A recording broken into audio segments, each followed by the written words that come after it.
Okay दोस्तों, so we will move to the next chapter now, retail skill training.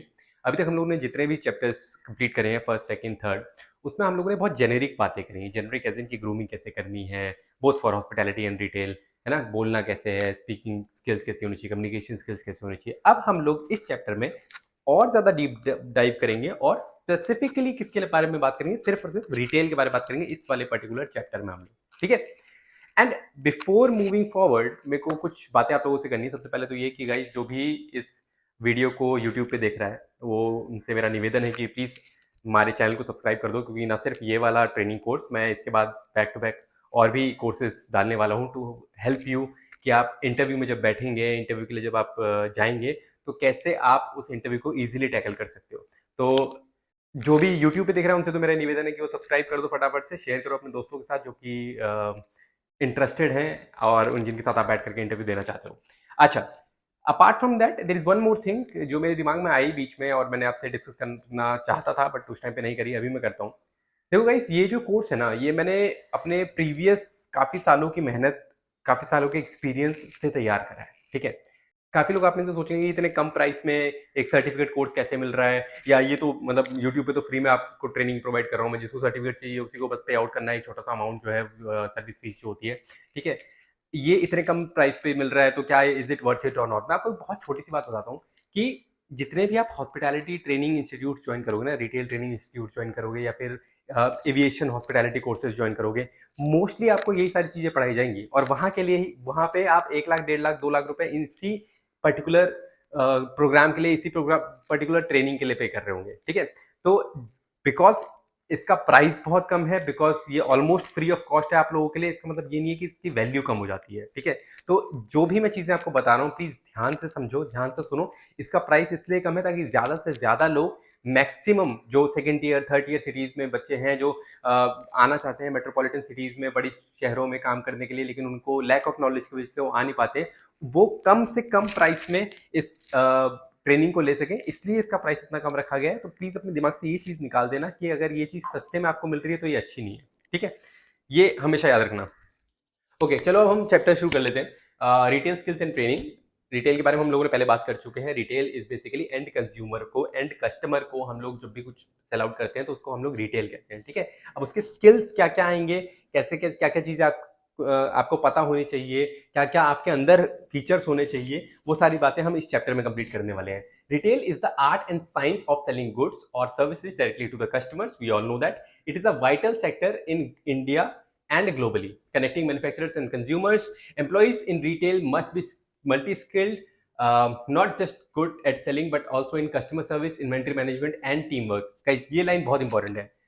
क्या क्या requirement है, employees सिर्फ मतलब सिर्फ सेलिंग में अच्छे नहीं होने चाहिए, मल्टीपल स्किल्स उनको आनी चाहिए। सिर्फ सेलिंग में अच्छा होने से काम नहीं बनता। काम किससे बनेगा, आपको कस्टमर सर्विस भी आनी चाहिए। अगर कोई कस्टमर आपसे कोई गुड लेकर गया है, कोई प्रोडक्ट लेकर के गया है और वो कस्टमर वापस आकर के वो उस पर्टिकुलर प्रोडक्ट को चेंज करवाना चाहता है या रिफंड चाहता है, उसको पसंद नहीं आया, तो उससे कैसे टैकल करना है, उसको कस्टमर सर्विस कहते हैं। इन्वेंट्री मैनेजमेंट, आपके पास सामान की किसी पर्टिकुलर प्रोडक्ट की ज्यादा बिक्री हो रही है, किसी की कम हो रही है, तो जिसकी ज्यादा बिक्री हो रही है उसका स्टॉक अवेलेबल होना, ये आपकी जिम्मेदारी है। And team work, team work के बारे में हम लोग पिछले चैप्टर में बात कर चुके हैं, आगे भी करेंगे, ठीक है। वाई रिटेल स्किल्स मैटर, ये रिटेल की जो स्किल्स है ये क्यों मैटर करती हैं, क्या मैटर करती है, क्या जरूरी है इसमें, ठीक है। क्यों ये वाई रिटेल स्किल्स मैटर। तो रिटेल की स्किल्स क्यों मैटर करती है, क्यों जरूरी है। Retail is often the first point of contact between a brand and its customers. जैसे कि मैंने आपको पिछले वीडियो में बताया था दोस्तों, रिटेल एसोसिएट या सेल्स एसोसिएट जो है ना, वो फेस ऑफ द कंपनी होता है, ठीक है। जो एसोसिएट लेवल है that is the face of the company, right. तो you are going to be the first person who will contact the customer. आप एज अ ब्रांड कस्टमर से जो कॉन्टैक्ट करोगे उसमें पहले इंसान हो, ब्रांड जो कस्टमर से कॉन्टैक्ट कर रहा है। I hope you understand that, ठीक है। Good skills ensure customer satisfaction, repeat business and brand loyalty. जो अच्छे रिटेल स्किल्स होते हैं, जो अच्छे रिटेल स्किल्स वाले लोग होते हैं, वो कस्टमर सेटिस्फेक्शन प्रोवाइड करते हैं। कस्टमर सेटिस्फेक्शन पे हम लोगों ने बात करी थी कि कस्टमर कोई आ रहा है, वो अपना डिजायर्ड प्रोडक्ट आपको बता रहा है, आप उसको वो प्रोडक्ट शो करते हो, उसके अलावा आप उसको और चीजें डिफाइन करते हो कि सर आपको क्या पर्टिकुलर चाहिए उससे रिलेटेड, और भी अदर कोई अगर आपके पास बढ़िया प्रोडक्ट है, उससे कम प्राइस का प्रोडक्ट है या उससे ज्यादा प्राइस का प्रोडक्ट है और क्वालिटी उसकी ज्यादा अच्छी है, वो सब अगर आप उसके सामने शो करते हो तो वो कस्टमर सेटिस्फाई होकर के आपके पास से जाता है, राइट। तो इससे क्या होता है, आपको रिपीट बिजनेस बिजनेस रिपीट होगा, बार बार वो कस्टमर आएगा एंड ब्रांड लॉयल्टी आपको मिलती है। ब्रांड लॉयल्टी का क्या मतलब है कि उस पर्टिकुलर ब्रांड में आप एक लॉयल एम्प्लॉय कहलाओगे, right. Okay, retail is dynamic and fast paced, employees must be adaptive and proactive. Retail dynamic मतलब वास्ट बहुत बड़ा है, ठीक है। प्रोएक्टिव फास्ट पेस्ड मतलब तेजी से चेंज हो रहा है, नए नए कंपनीज, नई नई टेक्नोलॉजीज, नई नई कंपनीज नए नए प्रोडक्ट्स बना रही हैं और एक ही कंपनी के अलग अलग प्रोडक्ट्स होते हैं, वो सारी चीजें बहुत तेजी से बढ़ रही है। तो इसलिए आपका अडेप्टेबल एंड प्रोएक्टिव होना बहुत जरूरी है। अडेप्टेबल मतलब सारी चीजों को अडेप्ट करना, और प्रोएक्टिव का मतलब होता है कि तेजी से वो चीजें सीखने वाला, ठीक है। ये होना बहुत ज्यादा जरूरी है। आगे बढ़ते हैं। अंडरस्टैंडिंग रिटेल ऑपरेशंस, आप थोड़ा सा रिटेल ऑपरेशंस को समझते हैं कि किस किस तरह के स्टोर्स होते हैं, किस किस टाइप के स्टोर्स होते हैं, वहाँ उनके एग्जांपल्स क्या क्या हैं। For example different retail formats यहाँ पे हम लोगों को देखने को मिल रहे हैं। डिपार्टमेंटल स्टोर, जिसको हम डिपार्टमेंटल स्टोर भी बोलते हैं, डिपार्टमेंट स्टोर्स। ये क्या होते हैं कि large stores selling a variety of product categories. For example shopper stop. Shopper stop अगर आप में से कोई गया है तो आपने देखा होगा कि वहाँ पे अलग अलग कंपनीज के प्रोडक्ट्स होते हैं सेल आउट के लिए, ठीक है। क्लोथिंग के लिए, मतलब मेन वुमेन, बच्चों के लिए अलग, शूज अलग, है ना, एक्सेसरीज अलग। तो ये सारी चीजें जो है एक ही जगह पे मिल जाती है, इसको हम लोग बोलते हैं डिपार्टमेंट स्टोर, डिपार्टमेंट स्टोर्स, ठीक है। नेक्स्ट है supermarkets and hypermarket. Supermarkets and hypermarket आपने देखा होगा, बिग बाजार, विशाल मेगा मार्ट जैसे जिन मार्ट्स वगैरह में आप जाते हो, ठीक है। वहां पे क्या होता है, ग्रोसरीज और हाउस होल्ड के सामान आपको मिल जाते हैं। तो मोस्टली लोग महीने भर के अपना राशन वगैरह लेने के लिए आज की डेट में सुपरमार्केट्स वगैरह में ही जाते हैं। अगर हम लोग फिर से टीयर 1 सिटीज की हम लोग बात करें तो वहां पे स्पेशलिटी स्टोर्स क्या होते हैं, जो कि स्पेसिफिकली एक ही कैटेगरी पे फोकस कर रहे हैं। एक ही कैटेगरी का मतलब है, अगर इलेक्ट्रॉनिक्स का सामान मिल रहा है तो सिर्फ इलेक्ट्रॉनिक्स का मिलेगा, अगर क्लोथिंग मिल रही है तो सिर्फ क्लोथिंग मिलेगी, अगर ग्रोसरीज मिल रही है तो सिर्फ ग्रोसरीज मिलेगी। फॉर एग्जांपल अगर हम लोग इलेक्ट्रॉनिक्स की बात करें तो क्रोमा का नाम आपने सुना होगा। अपैरल यानी अटायर, मतलब कपड़ों की अगर हम लोग बात करें तो लाइफस्टाइल करके एक ब्रांड है, और जूतों की अगर हम लोग बात करें तो बाटा करके एक ब्रांड है। तो ये सब स्टोर्स क्या कहलाते हैं, स्पेशलिटी स्टोर्स।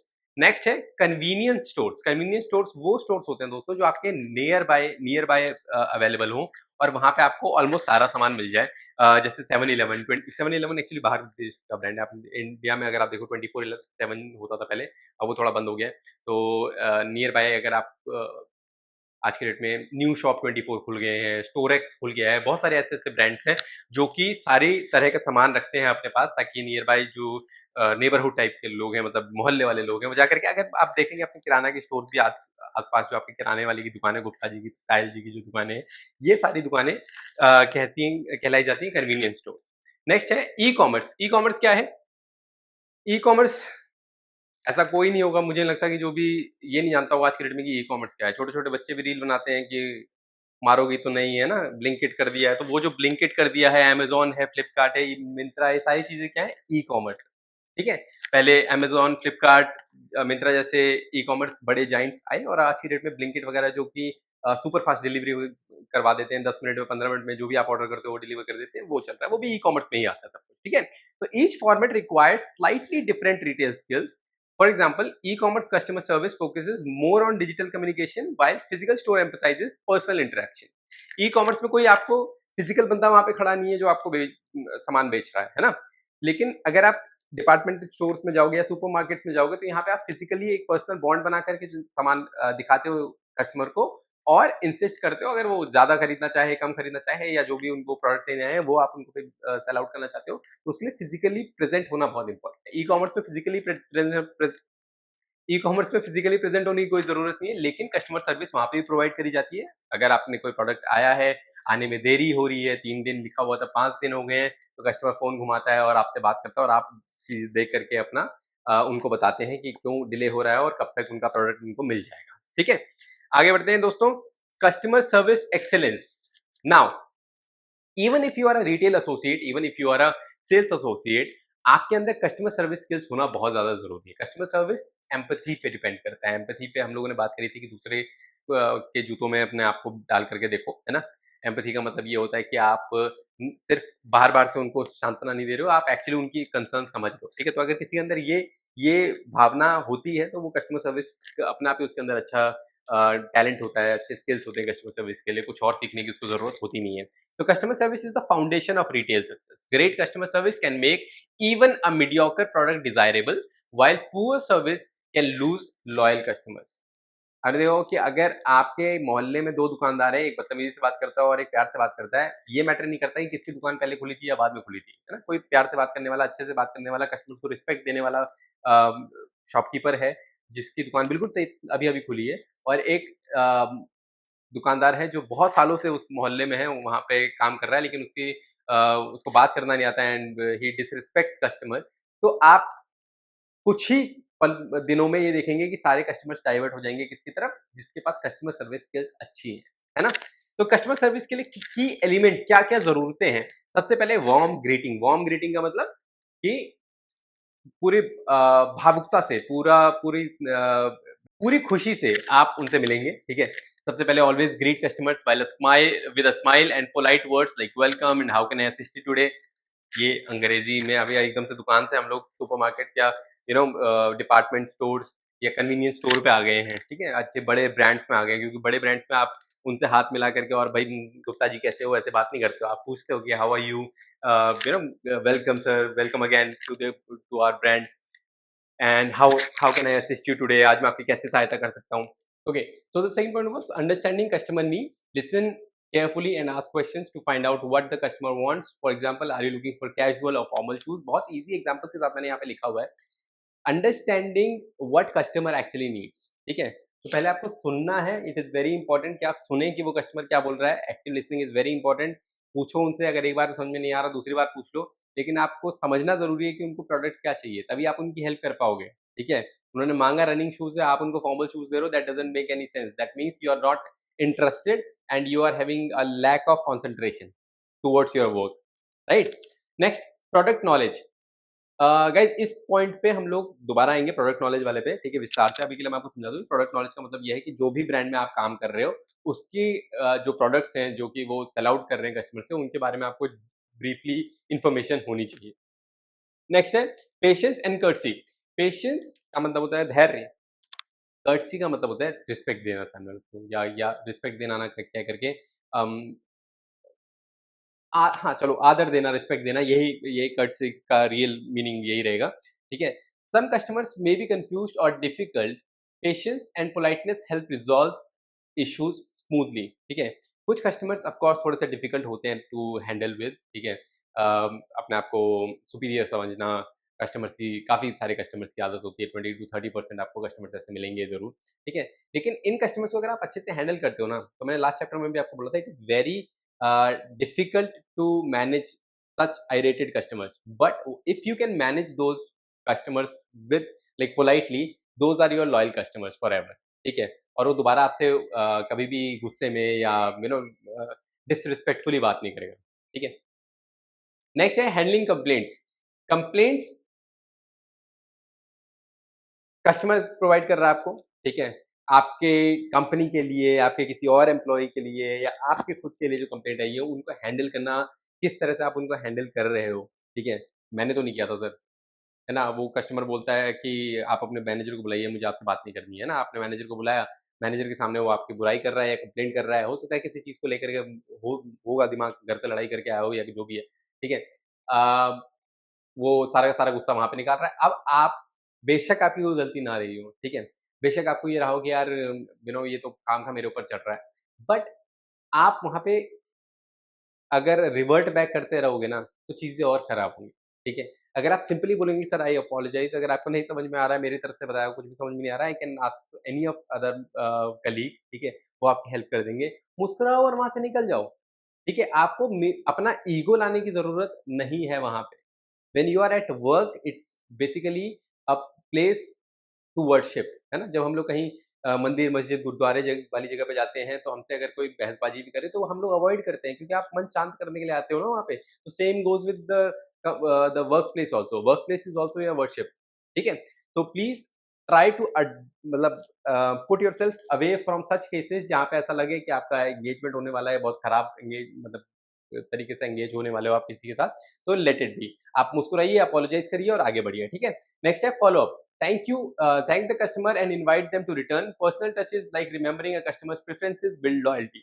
देखो बाहर देश में ना एक चीज़, बाहर देश एज़ इन कि अगर मैं यूएस की बात करूँ या यूरोपियन कंट्रीज़ की बात करूँ, वहाँ पे क्या होता है ना कि अगर आप किसी को नाम से पुकारते हो ना, being a brand, being a company, being a employee, अगर आप किसी को नाम से पुकारते हो तो उनको बड़ा पर्सनल टच लगता है, ठीक है?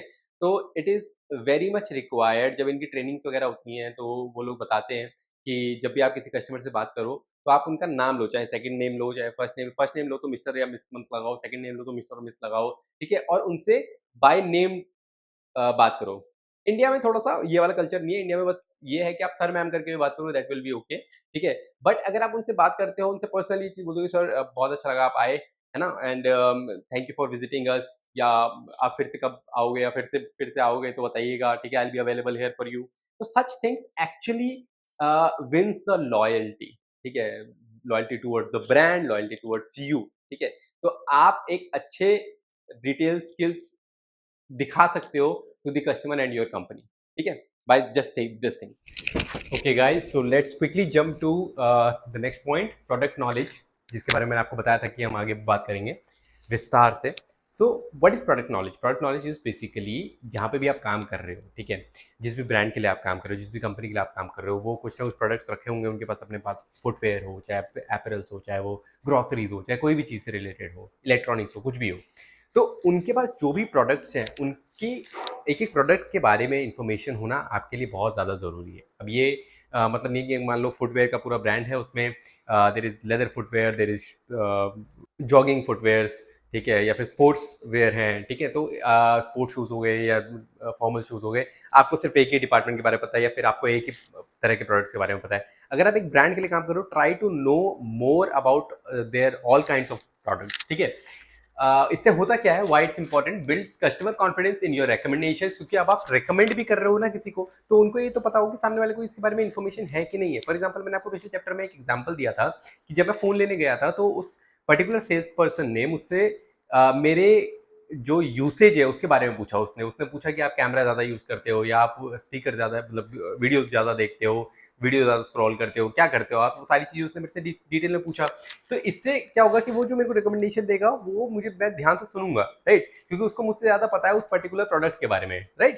तो ये बहुत इंपॉर्टेंट है। दूसरा है कि it help answer questions and address objections. For example, they will be asking some questions related to the product, तो आपको उसके बारे में पता होगा। अब मान लीजिए आप बार बार, अगर वो कोई भी कस्टमर आपसे किसी एक पर्टिकुलर प्रोडक्ट के बारे में कुछ क्वेश्चन पूछ रहा है और आप बार बार अपने मैनेजर से या सुपरवाइजर से या किसी और से पूछने जा रहे हो, तो कस्टमर को ये लगेगा कि यार इस बंदे को खुद तो कॉन्फिडेंस है नहीं इस प्रोडक्ट को बेचने का, या फिर इनको खुद तो पता है नहीं इस प्रोडक्ट के बारे में, so why to purchase something from this particular place, है ना? या आप की ब्रांड वैल्यू उससे बहुत कम हो जाती है आपको, अब क्योंकि आपके पास खुद के पास उस प्रोडक्ट के लिए कोई इन्फॉर्मेशन है नहीं, तो फिर आप कैसे बताओगे सामने वाले को, right? Now allows for effective upselling and cross selling. Now ये मैंने आपसे बोला था पहले चैप्टर में कि अपसेलिंग एंड क्रॉस सेलिंग ये एक ऐसा वर्ड आएंगे जो बहुत ज्यादा इंपॉर्टेंट रहने वाले हैं।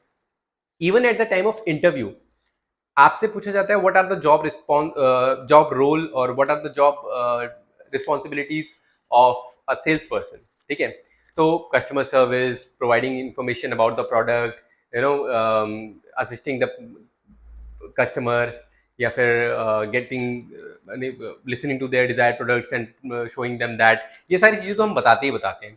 एक चीज और जो आपको ऐड करनी चाहिए वो है up selling and cross selling. अब ये होता क्या है, लेट्स जंप इनटू दैट। थोड़ा सा इंपॉर्टेंट टॉपिक है, इसलिए मैं चाहूंगा आप ध्यान से बिल्कुल सुनो इस वाले टॉपिक को, ठीक है? अप सेलिंग और क्रॉस सेलिंग दोनों का मतलब ये है कि आप ज्यादा सेल जनरेट करते हो, ठीक है? एंड टू बी ऑनेस्ट इसका डायरेक्ट इंपैक्ट पड़ता है आपके इंसेंटिव्स पे।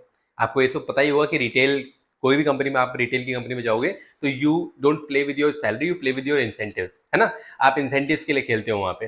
तो अपसेलिंग एंड क्रॉस सेलिंग वो दो चीजें हैं जिससे आपके इंसेंटिव्स बूम करेंगे, बढ़ेंगे, ठीक है? अपसेलिंग का मतलब क्या होता है, मैं एग्जाम्पल के तौर पर आपको समझाता हूँ। फॉर एग्जाम्पल, मैं एक फोन लेने गया, ठीक है? मैं जैसे कि ये मैं एक फोन लेने गया, ठीक है? अब ये फोन जो है ये 25,000 का मैंने एक मन में बजट बना करके चला था कि मैं 25,000 का एक फोन लेकर के आऊंगा, ठीक है? अब मैं वहां गया, वहां पे कस्टमर सर्विस एसोसिएट या फिर सेल्स एसोसिएट मुझे मिला और उसने मुझे बताया कि, पूछा कि सर आपको कितने का फोन चाहिए, क्या चाहिए, वो चाहिए। तो मैंने बताया कि 25,000 मेरा बजट है जी, इतने का मेरे को फोन दिखा दो। अब वो मेरे को बोलता है कि सर मैं आपको बिल्कुल ये वाला फोन दिखा दूंगा और उसने मेरे को फुल वाला दिखा दिया, मुझे पसंद भी आ गया, सब ठीक है, बट उसने मेरे को बोला कि सर एक चीज और बताऊं आपको, अगर आप 5,000 रुपये अपना बढ़ा लेते हो, ठीक है, तो इससे लेटेस्ट टेक्नोलॉजी, क्योंकि ये वाला फोन तो पिछले साल लॉन्च हुआ था, कंपनी ने पिछले पिछले साल लॉन्च करा था जो भी है, लेकिन बिल्कुल लेटेस्ट टेक्नोलॉजी वाला फोन, बिल्कुल नया लॉन्च फोन आपको दे दूंगा मैं, सिर्फ 5,000 रुपये एक्स्ट्रा लगेंगे। अगर आप इतना पैसा खर्च कर रहे हो तो 5,000 रुपये और खर्च कर लो, कम से कम नया फोन लेकर के चलो, 5 साल और चलेगा, है ना। ये जो टेक्निक्स है, इससे हुआ क्या, मैं एक प्रोडक्ट लेने गया था, प्रोडक्ट क्या था, मोबाइल फोन, प्रोडक्ट क्या था, मोबाइल फोन। अब वो मोबाइल फोन हाइयर रेट का, हाइयर क्वालिटी का मुझे बेच रहा है और मैंने वो परचेज कर लिया, तो that is called up selling, that is called up selling. Same product with higher price और higher quality is called up selling. अब क्रॉस सेलिंग का एग्जांपल ले, तो क्रॉस सेलिंग में क्या होता है, सेम उदाहरण लेते हैं, सेम एग्जांपल लेते हैं कि मैं फोन लेने गया वहां पे, अब फोन के साथ उसने बोला कि सर ये फोन तो आप ले लो, 25,000 का आपका बजट था, ये 25,000 का फोन है, ठीक है, लेकिन प्रॉब्लम ये है कि सर आजकल फोन के साथ ना चार्जर नहीं आ रहे हैं, है ना। अब आप 1,500 रुपए का चार्जर बाहर से लोगे, आप एक काम करो, एक साथ ही बजट वो एक साथ ही बिल करवा लो, मैं आपको ये वाला पर्टिकुलर फोन का चार्जर है, ठीक है, एक ये वाला चार्जर है, ये 1,500 का है मार्केट प्राइस इसका, लेकिन अब मैं आपको 1,000 रुपीज में लगा दूंगा क्योंकि आपने फोन भी परचेज करो तो ले जाओ, है ना। इसमें क्या हुआ, मैं लेने गया था फोन, लेकिन साथ में क्या एक और मिल रहा है, एक और प्रोडक्ट विच इज चार्जर। तो दो प्रोडक्ट, मतलब एक प्रोडक्ट लेने जाओ, उसके साथ एक और लेकर के आ जाओ, दो और लेकर के आ जाओ, 5 और लेकर के आ जाओ प्रोडक्ट, उसको बोलते हैं क्रॉस सेलिंग। बात समझ में आ गई। Same product with higher price is called up selling, मतलब डिफरेंट प्रोडक्ट, मतलब other products along with the desired products is called cross selling. तो जिसको अप सेलिंग या क्रॉस सेलिंग करनी आती है वो रिटेल में राजा बन के रहता है। एग्जाम्पल के तौर पे देखते हैं कि in Croma Electronics employees are trained, ये प्रोडक्ट नॉलेज का एग्जांपल दे रहा हूं मैं आपको, in Croma Electronics employees are trained to explain differences between smartphone models such as camera quality और battery life in simple languages customer can explain, customer can understand. तो जब भी आप क्रोमा में जाओगे तो आपको, जब भी आप स्मार्टफोन्स वगैरह के लिए जाते हो ना, तो वो बहुत बड़े बड़े चिप्स एंड रैम और इन सब की बातें नहीं करते हैं, वो बहुत डिसेंट डिसेंट तरीके से आपको समझाते हैं और आपको बहुत अंडरस्टैंडिंग वाली लैंग्वेज में आपको बता देंगे कि कौन सा फोन आपके लिए बेहतर है, कौन सा नहीं है ना, ताकि आपको आसानी हो अपने लिए सही प्रोडक्ट चूज करने के लिए। सेल्स टेक्निक्स, अब सेल्स की क्या क्या टेक्निक्स होती हैं, ये कोई एकेडमिकली आपको नहीं सिखाएगा, ठीक है, ये अगर आपको स्क्रीनशॉट लेना है तो स्क्रीनशॉट के लिए मैं लगा देता हूँ साथ में, ताकि आप इसका स्क्रीनशॉट भी ले सको और again at the time of interview if you will go through with it, आपके लिए बहुत बेहतरीन काम करेगा ये। Retail sales isn't just about pushing products, it's about helping customers find what they need and offering the best options। देखो ये तो हम सबको पता है यार, आज के डेट में हर प्रोडक्ट के, हर तरह की चीजों के लिए 50 ऑप्शन बन गए हैं। फोन लेने जाओ मार्केट में, सेम प्राइस पे आपको मल्टीपल ऑप्शंस मिल जाते हैं, जूते लेने जाओ मल्टीपल ऑप्शंस मिल जाते हैं। तो आपके लिए क्या सही है ना। आप ब्रांड को ज्यादा वैल्यू देते हो, आप फीचर्स को ज्यादा वैल्यू देते हो, आप क्वालिटी को ज्यादा वैल्यू देते हो, आप किसको ज्यादा वैल्यू देते हो, ये जानने का काम कौन करता है, ये जानने का काम करता है सेल्स एसोसिएट, ठीक है। यहाँ पे काम कौन कर रहा है, वो सेल्स एसोसिएट, ताकि आप बार बार आओ उसके पास, है ना। उसका भी तो ये है ना कि कस्टमर बनाना है तो लंबे समय तक के लिए बनाना है ना। तो इसलिए सेल्स टेक्निक्स में क्या क्या अप्रोचेस होनी चाहिए, क्या वो प्रोसेस होता है, 5 स्टेप में लिखा हुआ है। पहला है अप्रोच करना है, ठीक है, क्या करना है, make a friendly first impression, for example good afternoon, looking for anything special today sir, ठीक है, तो मतलब मैं बहुत ज्यादा चीजी तरीके से बोल रहा हूँ ये लाइनें, पर आपको बहुत ही प्रोफेशनली बोल सकते हो, या फिर आप जिस ब्रांड में काम करते हो उसका एक अलग से एक तरीका होता है बात करने का, है ना। अगर आप बहुत ज्यादा प्रीमियम या लग्जरी ब्रांड में अगर आप काम करो, फॉर एग्जांपल आप सनग्लास हट में काम कर रहे हो, सनग्लास हट क्या करता है, बड़े बड़े जो सनग्लासेस है, बड़े बड़े ब्रांड्स के, गुची, अरमानी, है ना, और प्राडा, इन सब के सब सनग्लास रखता है, तो वहाँ पे बहुत सोफिस्टिकेटेड, बहुत ज़्यादा फॉर्मल लोग चाहिए। वहीं पे अगर हम लोग बात करें, सेम वो भी रिलायंस की कंपनी है, ये भी एक रिलायंस की कंपनी जिसका नाम है हेमलीज। हेमलीज एक टॉय स्टोर है, ठीक है, वहाँ पे जो सेल्स एसोसिएट चाहिए, वहाँ पे वो बहुत फन लविंग सेल्स एसोसिएट चाहिए, जो कि बच्चों के साथ घुल मिल जाए, उनको उनके साथ खेलने लग जाएं, ठीक है, ये सारी चीजें, ताकि वो अपना जो प्रोडक्ट है, उनके प्रोडक्ट्स हैं टॉयज है, तो वो अपने प्रोडक्ट्स उनको निकाल सकें। तो ये जो लाइन है ना sir, good afternoon, looking for anything special today, ये हर जगह पे अलग तरह से काम करती है। अगर आप किसी फॉर्मल एरिया पे हैं तो आप बहुत ही फॉर्मली और बहुत ही रिस्पेक्टफुली, बहुत ही सीरियसनेस के साथ आप ये चीज पूछेंगे। और अगर आप कहीं प्ले एरिया में हैं या नॉर्मल ब्रांड के साथ काम कर रहे हो, नॉर्मल एज इन की फनी, फन लविंग ब्रांड के साथ काम कर रहे हो, तो वहां पे आप बहुत फन लविंग तरीके से ये चीज बोल सकते हो, ठीक है।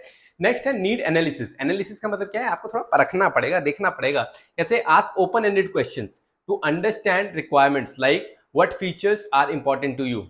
सेम गाइस, कहाँ से निकाल के डाला है मैंने, जहाँ पे मैंने आपको बताया था कि मैंने जब फोन लेने गया था, this was the question he was asking me continuously, what features are important to you. Sir phone में आपको क्या फीचर्स चाहिए, है ना, या सर आपको आप क्लोथ लेने आए हैं, कपड़े लेने आ रखे हैं, या वेडिंग वेयर लेने आ रखे हैं, किस टाइप के वेडिंग वेयर आपको पसंद है ना। तो आप पूछेंगे तब जाकर के तो सामने वाला बताएगा ना, आप पूछोगे ही नहीं, आप दिखाते जाओगे, उसके बाद फिर वो लोकल शॉप्स में क्या होता है, आप अपनी तरफ से दिखाते लग जाते हो, सर ये देखो ये देखो ये देखो ये देखो, आप 10 तरह के आइटम देखते हैं, कस्टमर को समझ में नहीं आता कि यार मैं जो देखना चाहता हूँ वो तो है नहीं यहाँ पे, वो निकल लेता है। आपने पूछा नहीं, आपने अपनी तरफ से मेहनत करी, फिर उसको एन पे दोबारा से पैक करो, दोबारा रखो, दैट्स हेल लॉट ऑफ मेहनत, क्योंकि वो कोई पर्टिकुलरली तैयारी कर कर वहां पे जॉब नहीं कर रहा है ना, आप तैयारी करके कर रहे हो, तो आपको सारी चीजें पहले से पता है कि आपको एनालिसिस करना है, कस्टमर से पहले पूछना है।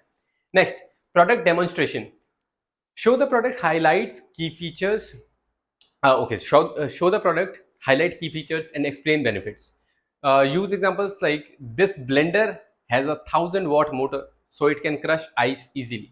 बहुत सिंपल एग्जांपल्स लिखे हुए हैं, ताकि इसका मतलब ये नहीं कि आप सिर्फ उस एग्जांपल के लिए ही उस लाइन को समझोगे।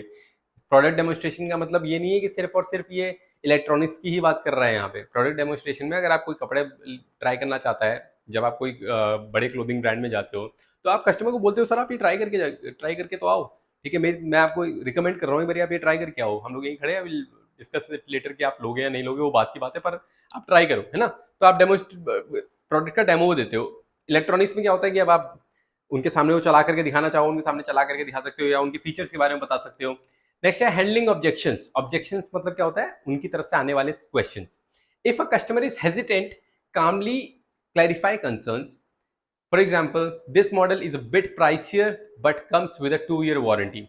जैसे कई बार कस्टमर थोड़ा सा हेजिटेट कर जाता है कि यार ये तो थोड़ा ओवरली प्राइस्ड है, ठीक है, जैसे मन में 1000 रुपए लेकर के आया था बंदा कि 1000 रुपए का ही सामान लेना है, और वहां जाकर के देखा तो 1500 या 2000 रुपए का हो गया। तो आप उसको बताओगे ना कि हाँ सर, मतलब आई नो कि आपका बजट जो है वो 1000 का है, बट ये वाले प्रोडक्ट में ये एक्स्ट्रा फीचर्स हैं, बाकी मतलब आपकी इच्छा है, बट इस प्रोडक्ट में एक्स्ट्रा आपको ये सारी चीजें मिल रही है, and that is the reason why this particular product is expensive, ठीक है।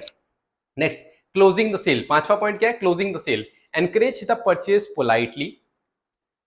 Would you like me to pack this for you, ठीक है। ये चीज मैं इंटरव्यू जब देने जाते हैं ना बच्चे, तो उसको भी मैं बोलता हूँ कि इंटरव्यू के एंड में मोस्ट ऑफ द एचआरस ये क्वेश्चन पूछते हैं कि do you have any questions for me, ठीक है, and that is called the closing, ठीक है।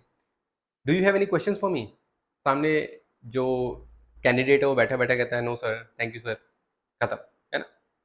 जब आप इंटरव्यू में भी बैठोगे, इस पे तो आएंगे अभी, जब आप इंटरव्यू में बैठोगे और सामने से एचआर ने अगर आपसे पूछा ना कि do you have any questions for मी, तो आप मुस्कुराते हुए बोल दो कि sir yes sir I have one question, since like from when can I join, right.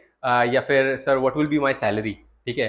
मतलब इस अगर सैलरी आप इस तरह से नहीं पूछोगे, ठीक है, what can I expect from the company, आप ऐसे पूछ सकते हो, what is the salary I can expect from this company, या फिर आप मुस्कुराते हुए पूछ सकते हो sir when can I join you, ठीक है। तो this shows a positive attitude that you are willing to work with them, ठीक है, and that is why you are sitting for that interview.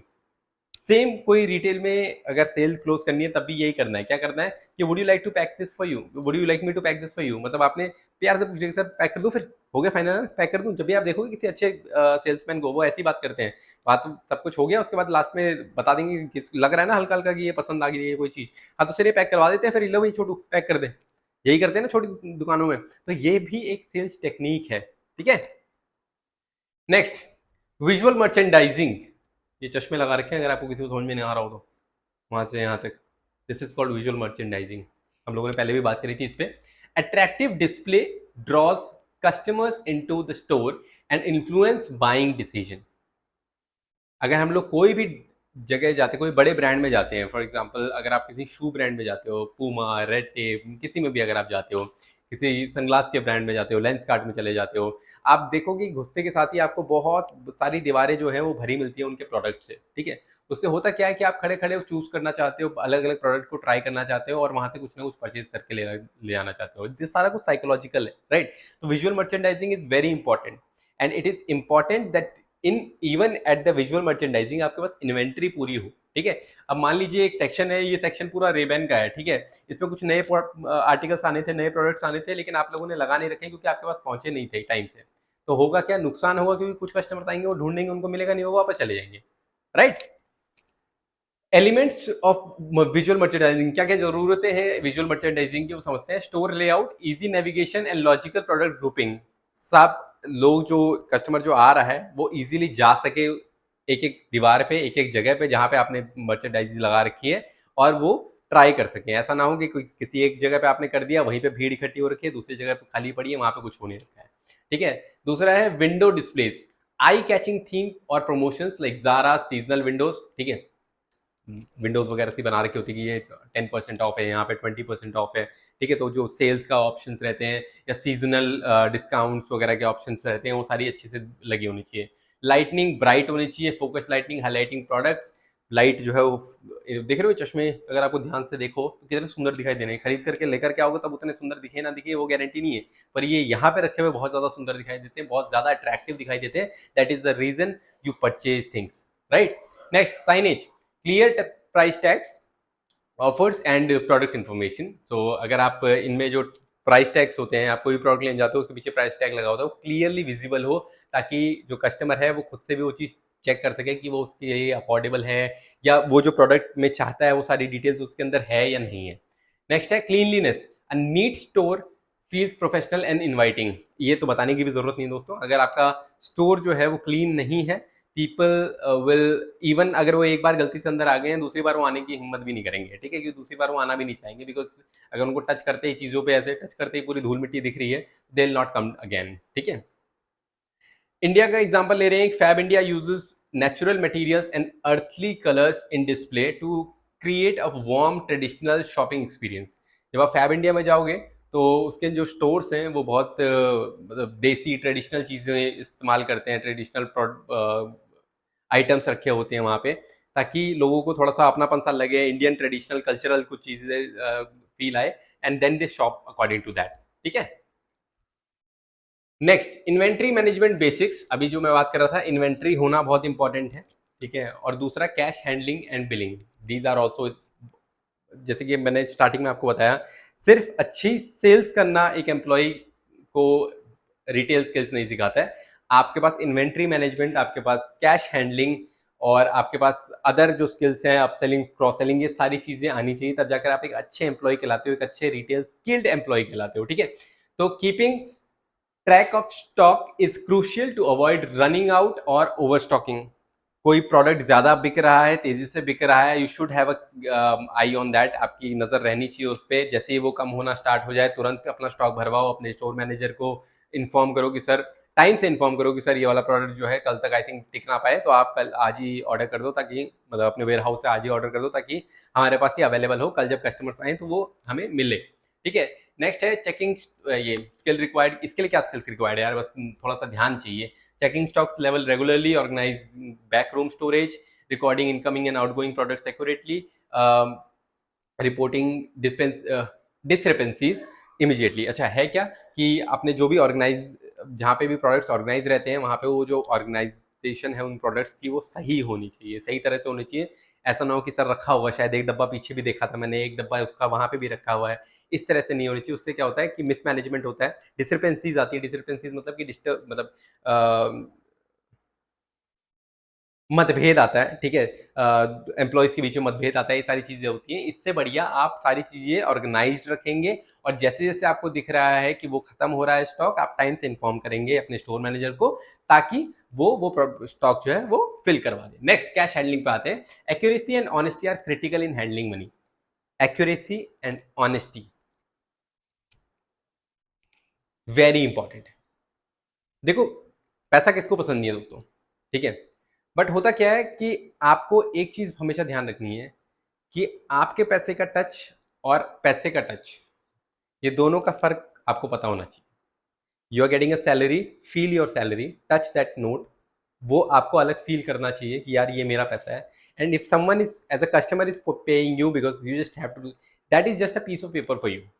Please understand that that should be a piece of paper. आपका, आपके अंदर वो ईमानदारी खत्म नहीं होनी चाहिए कि आप वो गायब कर रहे हो पैसा। काफी जगह पे होता है, काफी केसेस ऐसे निकल करके आते हैं, मैंने खुद काफी बार ये सुना है। कुछ हॉस्पिटैलिटी कंपनीज में एचआर वगैरह से मेरी बात होती रहती है, तो पता लगता है आए दिन कि काफी बच्चे चोरी चकारी करते हैं, इसको चोरी कहते हैं, इसको और कुछ कोई और टर्म नहीं यूज़ करा जाता है। होता क्या है कि इन सब की वजह से ना आपको इंटीग्रिटी इशू में डाल दिया जाता है। एचआर पॉलिसीज होती हैं उसमें आपको इंटीग्रिटी इशू में डाल दिया जाएगा कि आप जहाँ सब जगह कैमरे लगे हुए हैं, देख रहे हो ये बेचारा काम कर रहा लड़का, कैमरा लगा हुआ कहीं पे तभी से दिख रहा है, सीसीटीवी वगैरह लग रहा है ना। किसी पे शक हुआ थोड़ा सा उस पर ऑडिटिंग शुरू हुई, स्क्रूटिनी शुरू हुई, पता लग जाएगा कि कोई पैसे वैसे गायब कर रहा है। और पैसे गायब करता हुआ अगर आप एक बार दिख गए हो दोस्तों, एचआर पॉलिसीज के हिसाब से आप इंटीग्रिटी इशू में चले जाते हो, और इंटीग्रिटी इशू के बाद आपको उस पर्टिकुलर सेक्टर में it's very difficult to get a job, है ना। आज की डेट में हर कंपनीज पीएफ ईएसआई और इन सब चीजों की वजह से ना जुड़ी हुई है, कहीं ना कहीं यूएन नंबर वगैरह जो होता है वो सेम रहता है ना।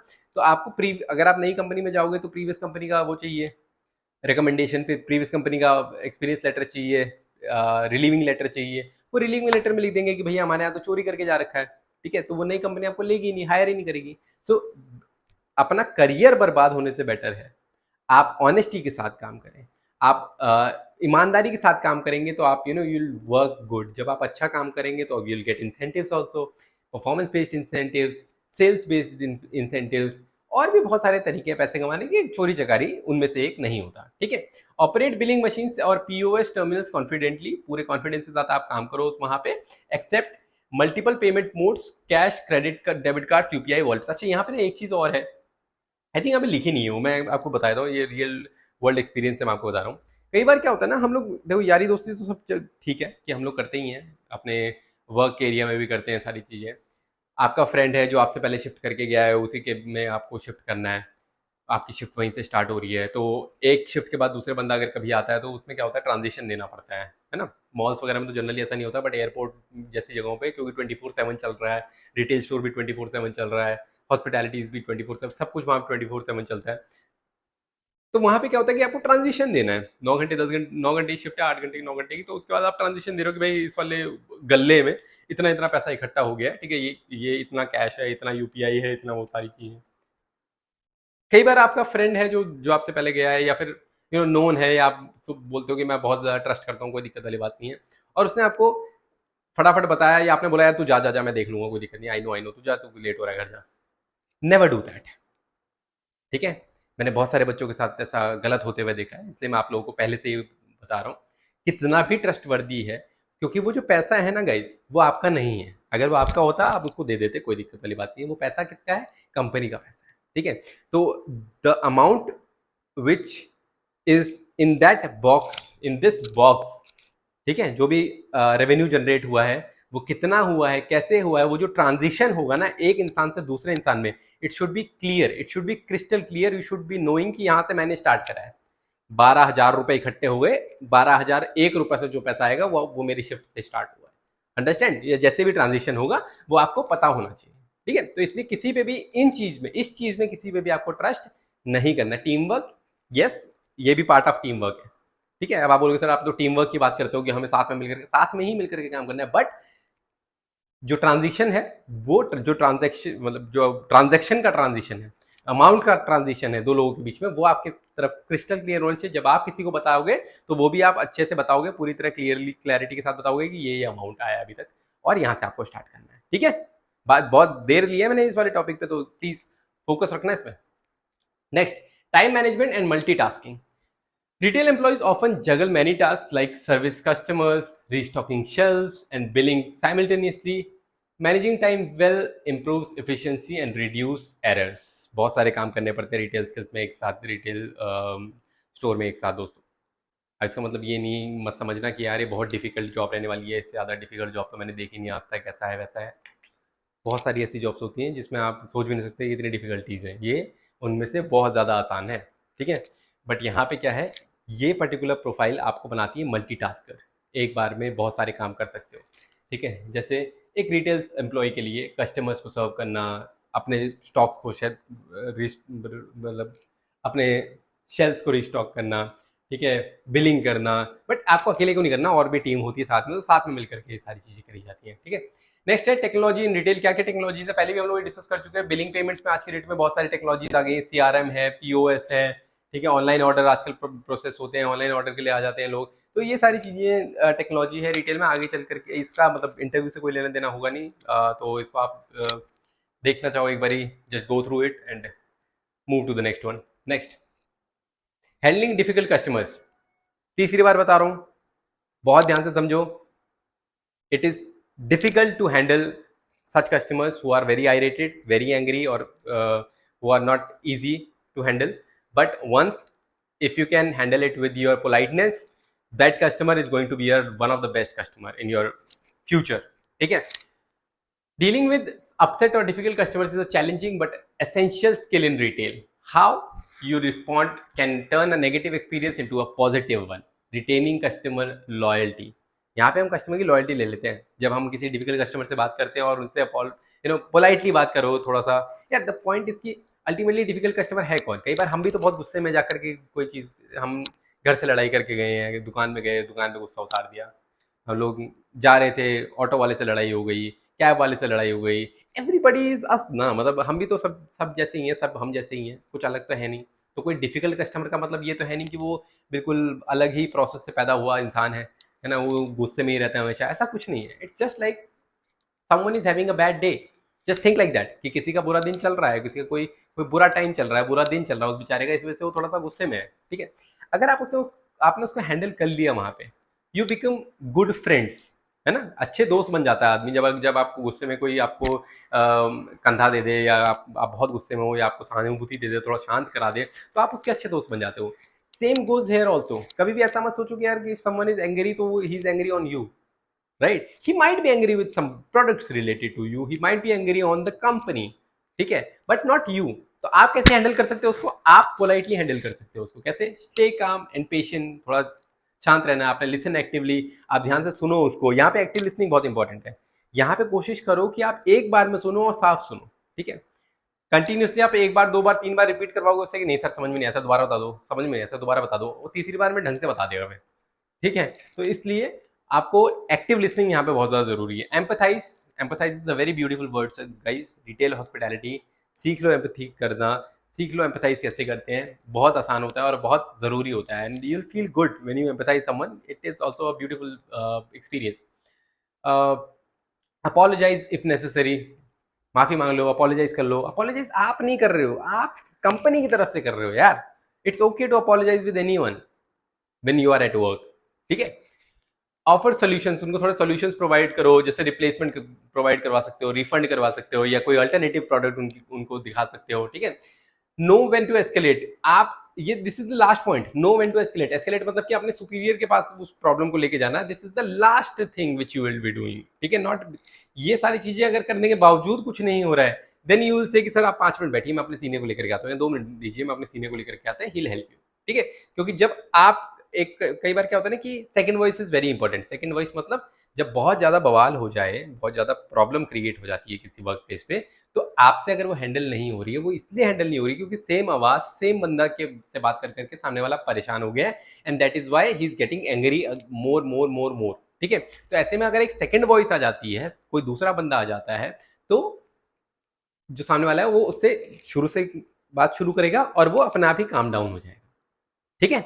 It happens in when we talk to customer service पे, जब कॉल वाल लगाते हैं हम लोग, है ना, तब भी ऐसा होता है. अब बहुत ज्यादा गुस्से में, कभी ट्राई कर लेना सिंह, किसी चीज पे गुस्सा आ रहा हो, कस्टमर सर्विस पे कॉल करो और उनसे बात करो, बात करो, बात करो. लास्ट में बोलो कि कस्टमर मेरे को अपने मैनेजर से बात कराओ या सेल्स सुपरवाइजर से. पहले तो करवाएगा ही नहीं. अगर वो लेकर वहां तक पहुंच गई बात, अगर वो करवाता है बात, तो क्या होगा, आप अपने आप ही शांत महसूस करोगे अपने आप को, क्योंकि सेकंड वॉइस का इम्पैक्ट बहुत होता है. ठीक है. आगे बढ़ते हैं. Ethics and professionalism in retail. These are the ethics. Ethics का क्या मतलब है गाइस? एथिक्स का मतलब है, क्या है? आपने सुना होगा एथिकल बिहेवियर, है ना. एथिक्स का मतलब होता है बर्ताव. ठीक है. अच्छा बर्ताव. ठीक है. तो कैसे अच्छा बर्ताव आप बना करके रख सकते हो रिटेल के अंदर? आप अपने ऑनेस्टी के साथ, ऑनेस्टी मतलब ईमानदारी, कॉन्फिडेंशियलिटी के साथ. कॉन्फिडेंशियलिटी मतलब होता है कोई कस्टमर की कोई डिटेल्स हैं आपके पास, फोन नंबर हो सकता है, नेम हो सकता है. कई बार आप शॉपिंग, ग्रोसरी वगैरह शॉपिंग करने जाते हो, फोन नंबर वगैरह लेते हैं. ठीक है. तो अगर आपके पास फोन नंबर है तो इट शुड बी कॉन्फिडेंशियल. ये नहीं कि कोई लड़की आई और कोई बेचारी अपना डिटेल वगैरह भर के गई और आप उस फोन नंबर को किसी और को दे रहे हो, अपने दोस्त वगैरह को दे रहे हो. ये this is the cheapest thing which you can do. ठीक है. Not as a retail employ but as a human being also. ठीक है. तो confidentiality is very important. Punctuality, time से आना, टाइम से जाना. टाइम से आना, जाना तो छोड़ो, punctuality. Next, respect and team work. एक दूसरे के प्रति आदर, टीम वर्क एंड रिस्पॉन्सिबिलिटीज को हैंडल करना है ना, own your task fully and admit mistakes honestly. जब भी आपका जो भी आपका काम है उनको आप अच्छे से कर रहे हो, और अगर आपसे कोई भूल चूक हो जाती है, कोई गलती हो जाती है, तो उसको एक्सेप्ट भी कर लो, दैट इज फाइन। इंसान गलतियों का पुतला है, आप भी उन्हीं पुतलों में से एक हो, तो अगर आपसे कोई गलती हो रही है तो accept it, you can accept it. आज की डेट में प्रॉब्लम यही है कि जो ये नई जनरेशन जॉब करने जा रही है या कर रहे हैं, they are not accepting their issues, है ना, they are not accepting their mistakes, and that is the that is what how the environment is getting toxic, the work environment is getting toxic. तो उस चीज को थोड़ा सा light लो। Office है, 8-9 घंटे ही है, वो पूरी जिंदगी नहीं है आपकी, ठीक है। तो अगर आप उस टाइम को अच्छे से काटते हो, अपनी गलतियों को एक्सेप्ट कर लेते हो, अगली बार बेटर इंसान बन करके निकलते हो, तो it's good for you, it's good for your career, right. Real world का एग्जांपल लेते हैं। Walmart is known globally for its code of ethics, emphasizing integrity and respect for all stakeholders. Walmart continuously training देता रहता है यार, ethics, code of ethics की training देता रहता है, ठीक है। और वहाँ के लोग बहुत ज़्यादा प्रोफेशनल होते हैं, हमने भी सुना ही है, क्योंकि वॉलमार्ट अभी तक इंडिया में तो मैंने देखा नहीं, बाहर देश में तो उनके तरीके अलग होते हैं काम करने के थोड़े से। Next, training and development opportunities. Now most of the candidates ask me at the time of interview, मतलब ये जब मैं ट्रेनिंग वगैरह भी प्रोवाइड करता हूँ ना, तो बच्चे पूछते हैं कि सर रिटेल में क्या फ्यूचर है, मतलब क्या करियर ग्रोथ है, क्या अगले साल मेरे को सैलरी बढ़ करके आएगी, क्या इसमें प्रमोशंस होते हैं। तो इसका जवाब मैं आपको देता हूँ गाइस। कोई भी रिटेल कंपनी जो है ना, खासकर इंडिया जैसी कंट्री में, रिटेल एंड हॉस्पिटैलिटी एक चीज से बड़ा परेशान है, और उसको बोलते हैं एट्रिशन, ठीक है।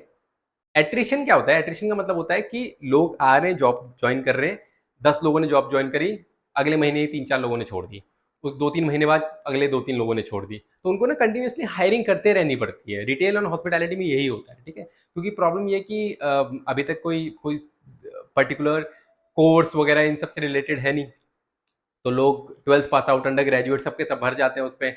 और किसी को के लिए सेल्स अच्छी होती है, किसी के लिए कस्टमर सर्विस अच्छी होती है। उस एज ग्रुप में बच्चों को ये भी समझ में नहीं आता कि मेरे लिए क्या ज़्यादा बेटर है, क्या नहीं है। काउंसलिंग वगैरह की शुरू से समस्या रही है हमारे यहाँ। तो ऐसे में बच्चे छोड़ छोड़ के चले जाते हैं, 1-2 महीने में अपना फोन वोन खरीदा 2-3 महीने की सैलरी से और छोड़ करके चले गए, तो एट्रिशन बहुत ज़्यादा है।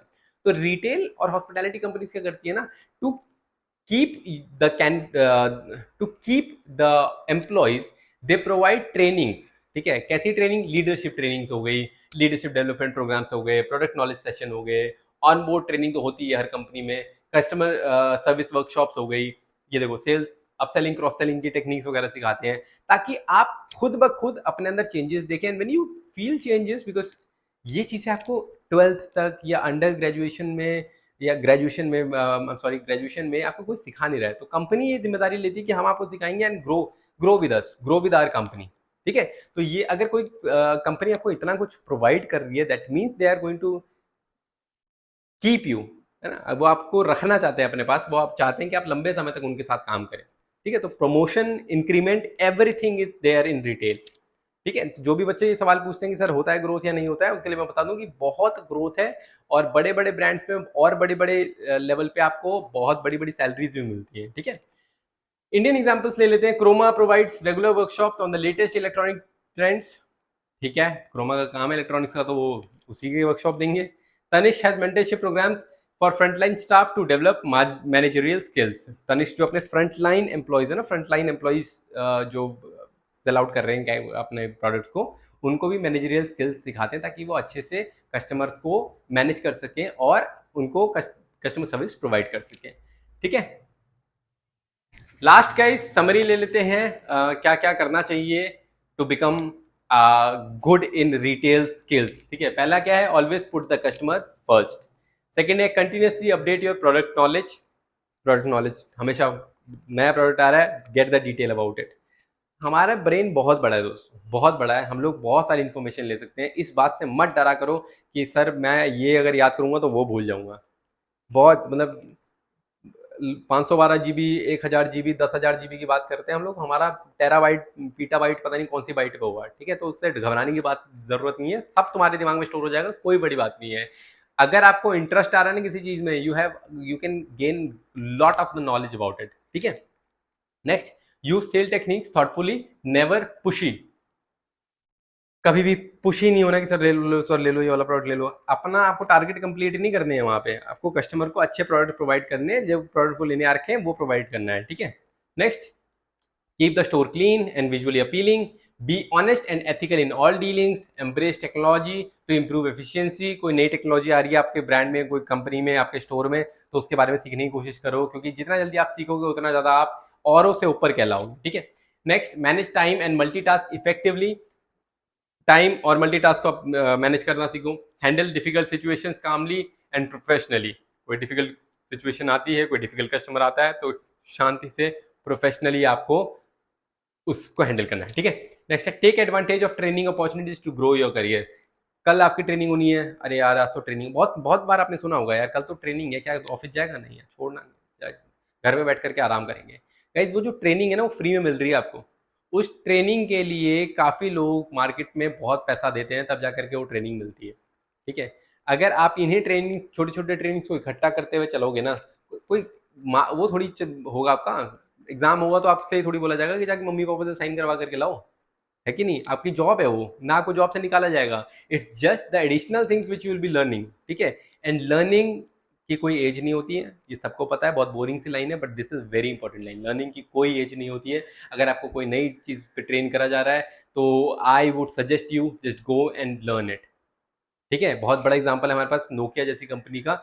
जब सब एंड्रॉयड में शिफ्ट हो रहे थे ना, तो नोकिया वॉज नॉट रेडी।